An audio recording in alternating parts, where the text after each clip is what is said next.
This David Bowie Space Oddity postcard. It's a really neat postcard, actually. Yeah, I like that. Comes from Sean. Any thoughts on Bowie as an actor? I remember as a child finding the man who fell to earth unexpectedly unsettling. Thanks as ever for the basement. David Bowie is unsettling. Yes, he is. If you look at him. He's not your typical actor, so he does not approach acting in a typical way. I think this yields mixed results. I thought he was really great in The Hunger. Sexy, too. Unusual vampire movie. Really liked him in that. He's got a great cameo in Zoolander. And then other stuff I've seen him in. Twin Peaks Fire Walk With Me. Very strange performance, and one that doesn't seem good. Does it work, though? Or I don't know. Feels like he could do almost anything in Twin Peaks. David Lynch, so anything's going to kind of work. Kind of works. Yeah. Chupacabra-con. Chupacabra-con. Chupacabra-con. I prefer the first way I pronounced it. Chupacabra-con. It's in San Marcos, Texas. This is from Jason Tucker, Esquire. He's taken a break from defending the people in court. Okay. Dear Matt and distinguished guest. Hey, it's me. Imagine you won the Powerball jackpot and never have to work again. You have enough money to take on crazy rich guy projects, including making feature films outside of the studio system. Being completely independent, what dream movie project will you now produce? It's a very small question. I want to make a sci-fi movie. Sci-fi or fantasy world with practical effects. With models, with puppets, models and with things like that. Yeah. Real expensive things. And hire real expensive actors. I think I've talked about this on the show before, but I'm going to talk about it again. This is what I would do. It would be a movie with two leads, and I would find completely unknown actors. The brilliant actors out there that no one's ever heard of. Yeah, you have told me about this. All the other minor roles, the biggest celebrities we can find. Yeah. Tom Cruise is a barista. And not like acknowledge it or like never wink acknowledge to the camera. it. No. They're just background extras. Yeah, I got infinite money. I can pay them whatever they ask for, whatever their day rate is, because I wouldn't need most of them for more than a day. Sure, it would just be a big goof. But then I would expose these two brilliant actors who wouldn't probably never get their shot. Yeah, and think of the lessons they would learn on set. Sure, they would get so much advice from the stories they would hear from Morgan Freeman, auto mechanic. Okay, well there you go. Love it. Ooh. When you go to our website, welcometothebasementshow.com, you can see the entirety of the show, Welcome to the Basement. And that is something to behold. And there are also PayPal donation buttons that you can click on and make a one-time or rolling monthly donation to support this show. We certainly appreciate it. And now I'm going to salute a short list of some of our rolling monthly donors. Kevin, Wilson, Jay, Aaron, Charles, Dan, Jonathan, David, Mara, Alexander, Stephanie, Mario, Kevin, Sabrina, Michael, Ann, Jennifer, Ashton, Zach, Maura, Graham, Peter, and Andrea. The rest of our monthly donors later in the show. Am I going to have to do that later? You don't have to if you don't want to. No, I will. I'll do everything. I'm just impressed at your speed. I could edit you to be fast. Ooh.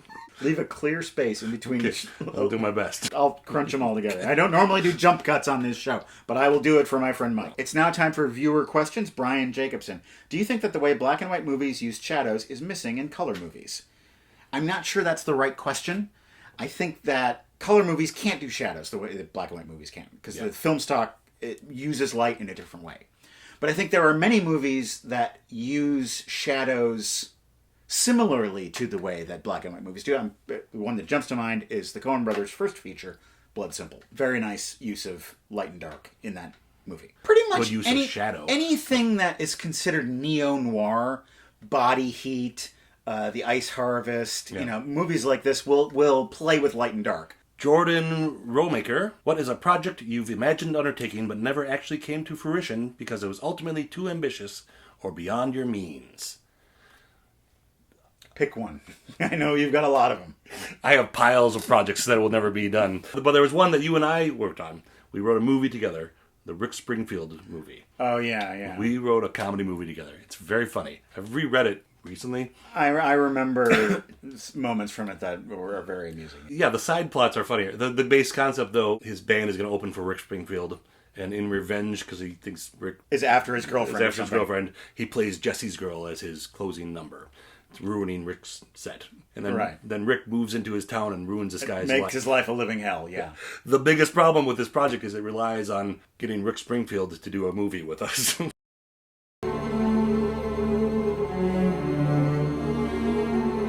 been a tough time since the tornado. Half of the house has been demolished. What is this? Is this witch's blood on the bottom of the house? How did this get here? Some kind of ichor.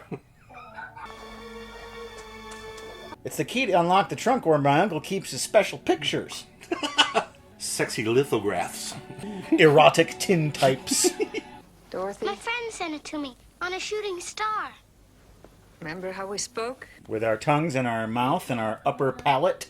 'Cause it's just my imagination. Running away with me. It was just my imagination.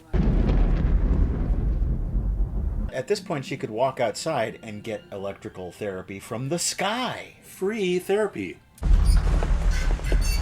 Are these people from Dark City? Where is everybody?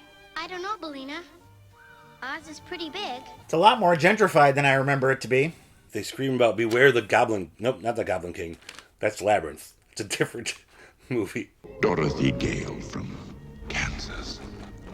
I know just the thing to cheer you up.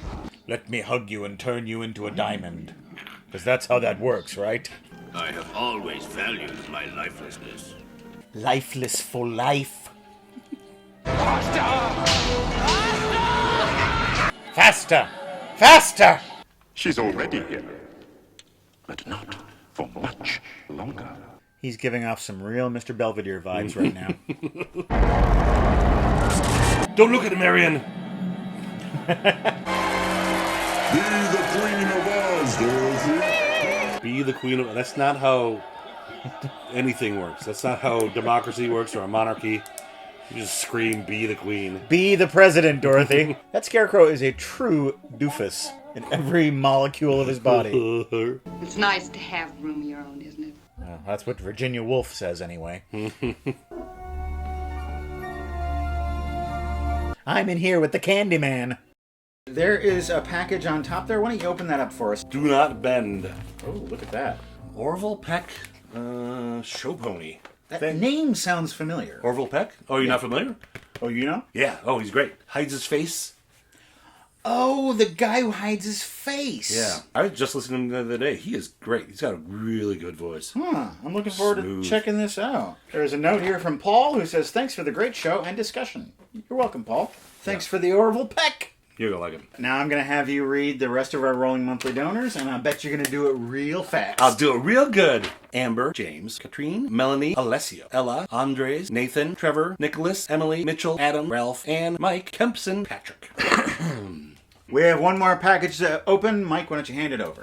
This is from Aaron in Hell's Kitchen. Oh, I know what this is. Oh, yeah? I know what this is. Oh, buddy. Oh, daddy. Okay, Aaron from Hell's Kitchen. A while ago, you mentioned you did not have a lunchbox when you were a kid. I can imagine in some parallel universe, a young Matt Sloan carrying one like this. Whether they are lunchbox or movie related, I hope this brings back happy childhood memories. It will indeed, because it is an Empire Strikes Back lunchbox. Whoa, nice. Look at that. Look at that.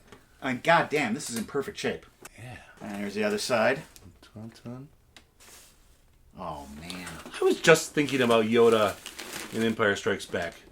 He's a totally different character than he is in any other movies. He's goofing around with R2. He's not that way in any of the other movies, prequel or after. Right. And it's got the thermos. Whoa, is there green milk in there? There's no 40-year-old milk in this. Oh, it's a roughneck with the flip and sip top.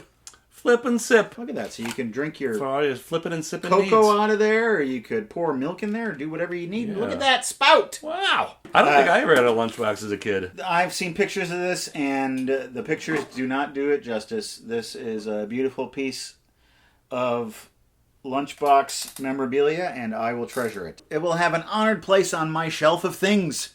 Woo! Wow, what a great time we've had today. Thanks for joining me in the basement, Mike. Thank you for having me. I hope you'll come back. I would. Glad to come back, yeah. Maybe next time I'll pick a movie that you hate. That would be fine with me. I wouldn't care. I'll watch anything.